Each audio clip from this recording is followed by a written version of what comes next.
The show for today. The topic is the prayer response, and the guest is Dr. CPoe. Dr. Poe, let's pick up where we left off last time and have you to perhaps address some of the issues that you'd like to talk about. Yes. Dr. Haney, there's a real problem in our community today, in our communities and throughout the nation, I think, especially among our young people, I'd say teenagers especially, but also even adults. But the problem is that many of them have not recognized just how important prayer is. And to say prayer is to not recognize how important it is to have a relationship with God.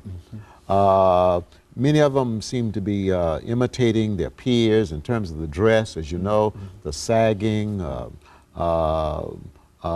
imitating their peers in terms of the use of profanity.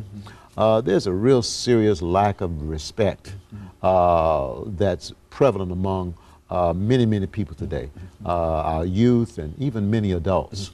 As I've shared before, I think on this program, I occasionally witness parents cursing their children.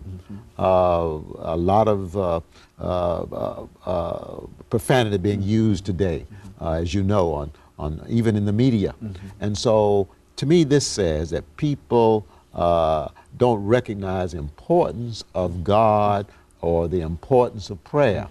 And it's really sad. And I think something needs to be done. The church needs to be more proactive. We need to be more evangelistic. We need to reach out in whatever way we can to connect with these young people, to draw them in, to help them to realize just how important, how all important having a relationship with the Lord is. And one of the ways you begin that relationship is through prayer. And so I want to say to anyone listening or watching today, that please pray for your children, pray for your spouse, pray for your co-workers, pray for your boss, pray for our president, pray for our Congress. There's power through prayer. Power is available through us, to us through prayer. Pray for yourself.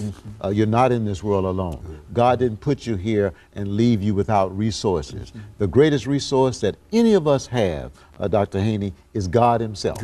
He's available to us. His Spirit is available to us. He's wanting to communicate with us all the time. That is, he's communicating with us, and he wants us to try to communicate with him.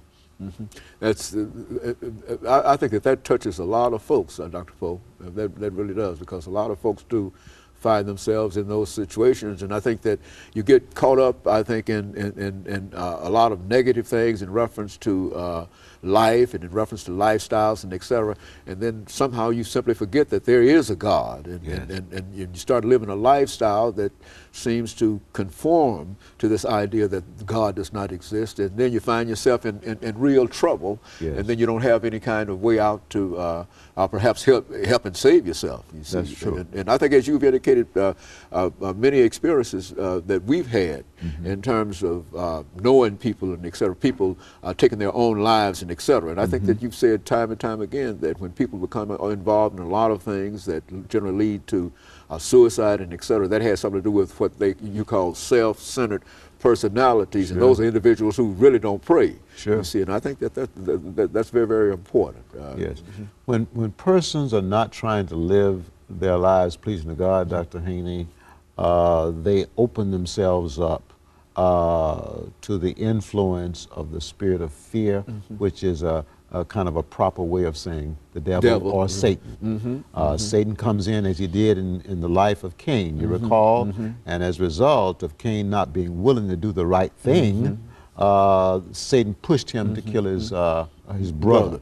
And so it's very important that we consciously try to live our lives pleasing to God, that we consciously try to do what God desires that we do. If we're not trying to do that, if we're out there trying to achieve our own goals, if we're out there trying to acquire more and more money, to acquire more and more things, then we have opened ourselves up to the devil, whether we realize it or not.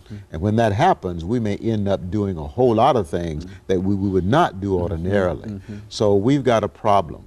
The problem is that people have forgotten the fact or they not recognize the fact that they need God more than anything and anybody else in this life. And until they begin to move towards Him through prayer, through regular worship, through trying to live a life pleasing to God, they're in serious trouble of being overrun by the spirit of fear or by the spirit of Satan, and he will push people in so many negative directions.